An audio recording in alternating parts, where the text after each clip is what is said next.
দেখুন বন্ধু, এখানে একটা মহিলা মোবাইল রেখে দিয়ে বসেছিল, কিন্তু তখনই একজন একপাশ থেকে একটা হাত বুলিয়ে একটা মোবাইল নিয়ে নেয়। নিয়ে সে খুব আনন্দ হয়, আর সে বুঝতে পারে মোবাইল পেয়েছে। তার বন্ধুদেরকে দেখায় এবং খুব আনন্দ পাচ্ছে। মোবাইলটা বন্ধুকে দেখাচ্ছে, মোবাইল পেয়েছি, দেখ ওপাশ থেকে হাত বুলিয়ে খুব আনন্দ করে। তখনই একটা বন্ধু বলে, তুই এখান দাঁড়া, আমি একটা মোবাইল নিয়ে আসছি। বলে সে যায় তখন মোবাইল আনতে। সে বলে, দাঁড়া দাঁড়া আমি আসছি। বলে সে অনেকক্ষণ পরে একটা হাত বুলিয়ে আর একটা মোবাইল নেওয়ার চেষ্টা করে।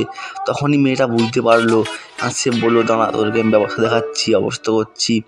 আর সে বললো, দাঁড়া আরেকটা মোবাইল পেয়ে গেছি। সে বললো, দাঁড়া আসলে আসলে না না তুই ওখানে দাঁড়া, আমি আরেকটা মোবাইল নেবো, আরেকটা মোবাইল নেবো। বলে যখনই সে মোবাইল নিতে যাচ্ছে, মেয়েটা ওখানে দড়ি কল করে ওপাশে বেঁধে রেখেছে।